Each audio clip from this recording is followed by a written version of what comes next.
Hello അസ്സലാമു അലൈക്കും, നമസ്കാരം. അപ്പോൾ നമ്മൾ ഇന്ന് ഉണ്ടാക്കാൻ പോകണത് എന്താണെന്നറിയാം. ഗോതമ്പപ്പൊടി കൊണ്ട് പുട്ടാട്ടോ, നൂൽപുട്ട്. അപ്പോൾ അതിന് വേണ്ടിയിട്ട് ആവശ്യത്തിനുള്ള പൊടി എടുത്തിട്ടുണ്ട്. നിങ്ങൾക്ക് എത്രയാണോ വേണ്ടി വെച്ചാൽ എടുക്കുക. ഞാൻ 2 കപ്പ് എടുത്തിട്ടുണ്ട്. അപ്പോൾ നിങ്ങളെല്ലാവരും ഇതുപോലെ ഒന്ന് ഉണ്ടാക്കി നോക്കുക. നല്ല അടിപൊളി ടേസ്റ്റിൽ നമുക്ക് ഉണ്ടാക്കാൻ പറ്റും, പെട്ടെന്ന് ഉണ്ടാക്കാൻ പറ്റും. അപ്പോൾ അതൊന്ന് കുഴച്ചെടുക്കട്ടെ കേട്ടോ. ചെറിയ ചൂടുള്ള ഒരുവിധം ചൂടുള്ള വെള്ളമാണ് ഒഴിച്ചു കൊണ്ടിരിക്കുന്നത്. ലേശം ഉപ്പിട്ട് അതിൽ നഞ്ഞ് നല്ലപോലെ കുഴച്ചെടുക്കുക. നമ്മൾ ചപ്പാത്തിക്ക് കുഴക്കണ മാതിരി. ചപ്പാത്തിക്ക് കുഴക്കണ ലേശം കൂടെ കൂടുതൽ വെള്ളം ഒഴിച്ചിട്ട് നല്ലപോലെ കുഴച്ചെടുക്കുക കേട്ടോ. പെട്ടെന്ന് ഉണ്ടാക്കാൻ പറ്റും. ഇപ്പോൾ കുട്ടികളൊക്കെ സ്കൂളൊക്കെ തുറന്നതുകൊണ്ട് നമുക്ക് പെട്ടെന്ന് ഇങ്ങനത്തെ കടികളൊക്കെ ഉണ്ടാക്കാം. നല്ല ടേസ്റ്റാണ് അത്, ഗോതമ്പ് പൊടി കൊണ്ട് നൂൽപുട്ട്. നമ്മൾ കുറച്ച് മുമ്പ് ഇത് ഉണ്ടാക്കിയിട്ടുണ്ട് കേട്ടോ.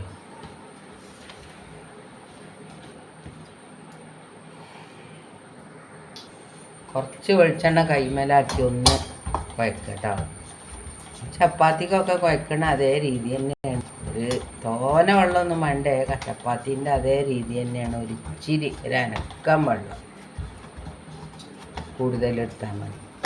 അപ്പോൾ അത് നമ്മൾ കുഴച്ചൊക്കെ കഴിഞ്ഞിന് നമ്മളെ ഇഡ്ഡലി ചെമ്പ് അടുപ്പത്ത് വെച്ചിന്. ഈ പാത്രത്തിൽ ലേശം വെളിച്ചെണ്ണ തടവിയിട്ട് ഇതിക്കാണ് പീച്ച് കൊടുത്താൽ മതി. പെട്ടെന്ന് ഇതാന്ന് അറിയുമ്പോഴത്തേന് കടി റെഡി. പിന്നെ ഇതിപ്പോൾ ഒരു ചെറുപയറിൻ്റെ ഒരു കറി. ഇതാണ് ഇപ്പം ഇന്നത്തെ കേട്ടോ. അപ്പോൾ അതാ കാണിച്ചു തരാം. അതിലേക്ക് ഇങ്ങനെ ഇട്ട് കൊടുക്കുക.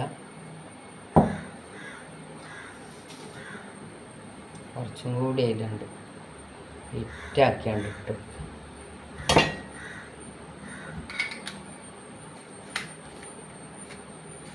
അപ്പോൾ വെളിച്ചെണ്ണ അതിമ ഒന്ന് ചെറുതായിട്ട് തടവി വെച്ചിട്ടോ. കുറച്ച് തേങ്ങ കണ്ടിട്ട്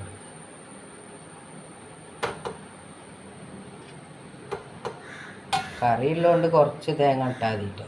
അല്ലെങ്കിൽ കുറച്ച് അധികം ഇടണം. എന്നാൽ പിന്നെ കുട്ടികളൊക്കെ പഞ്ചസാരയൊക്കെ കൂട്ടി തിന്നോളൂ. നല്ല ടേസ്റ്റാണ്, നല്ലൊരു ഇതാണിത്. എനിക്കിഷ്ടമാണ്.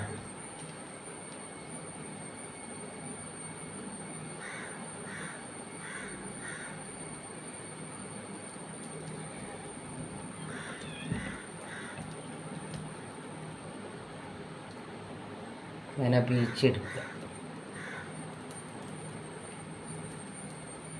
നൂൽപുട്ട് ചുടണ മാതിരി തന്നെയാണ്, പക്ഷേ ഗോതമ്പപ്പൊടിയാന്ന് മാത്രം. അപ്പം ഇതുപോലൊക്കെ നിങ്ങളെല്ലാവരും ഉണ്ടാക്കി നോക്കുക. നിങ്ങളെ കമൻ്റൊക്കെ അറിയിക്കുക.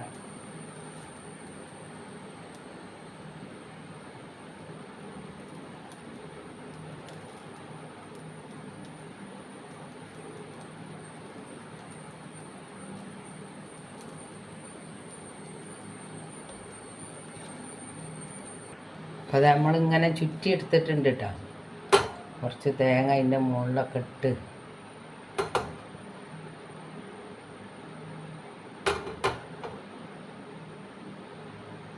കറിയില്ലെങ്കിൽ കുറച്ചധികം തേങ്ങ ഇടണം കേട്ടോ, എന്നാലേ ടേസ്റ്റ് ഉണ്ടാകും. വെറുങ്ങനെ തിന്നാൻ നല്ല ടേസ്റ്റാണ്. പഞ്ചസാര വേണ്ടിയവർക്ക് പഞ്ചസാര ഇടാം, കറി വേണ്ടിയവർക്ക് കറി ഒഴിക്കാം. ഏത് വേണമെങ്കിലും ചെയ്യാം, എങ്ങനെ വേണമെങ്കിലും ചെയ്യാം. അപ്പോൾ അത് നമ്മൾ ഇടിച്ചമ്പാട് അപ്പുറത്ത് അടുപ്പത്ത് വെച്ചിട്ടുണ്ട്. ഇതല്ല, ഇനി നമുക്ക് അതിലൊന്ന് വെച്ച് കൊടുത്ത് ഒരു 10 മിനിറ്റ് മതിയാവും അല്ലേ. ഒരു 10 മിനിറ്റ് ഒന്ന് ആവിയൊഴിക്കും. അത്ര പണിയുള്ളൂ. കറിയാണ്ട് റെഡിയാക്കുക. പെട്ടെന്ന് നമുക്ക് കുട്ടികൾക്കൊക്കെ കൊടുത്ത് വിടാൻ പറ്റും. സ്കൂൾക്കൊക്കെ വിടുന്നവർക്ക് പെട്ടെന്ന് ആക്കാൻ പറ്റുന്ന ഒരു അടിയാട്ടത്.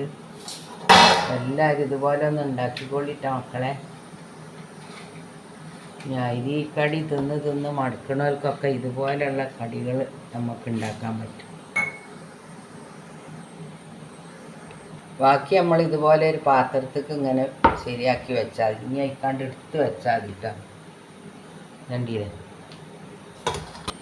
അപ്പോൾ നമ്മളെ നൂൽപുട്ട് റെഡിയായി വന്നിട്ടുണ്ട് കേട്ടോ.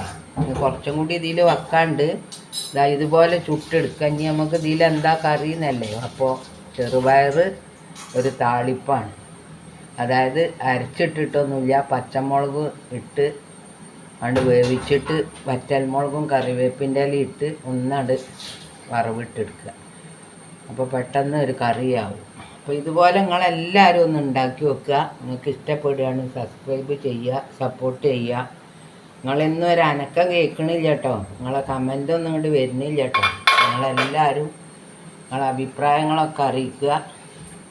അപ്പോൾ ഇതുപോലെ ചെയ്യാം. ഒന്നും കൂടിയും പറഞ്ഞ് നമ്മൾ നിർത്തുകയാണ്. നമുക്ക് നടക്കാൻ പോകാണ്ടിരുന്നയാൾ, അതുകൊണ്ട് അത് രാവിലെയാണ്. നടന്നില്ലെങ്കിൽ അന്ന് മുഴുവൻ വേദനയ്ക്കും. അപ്പോൾ ഇതുപോലെ ഉണ്ടാക്കിക്കൊള്ളിട്ട് എല്ലാവരോടും നന്ദി, നമസ്കാരം, അസ്സലാമു അലൈക്കും.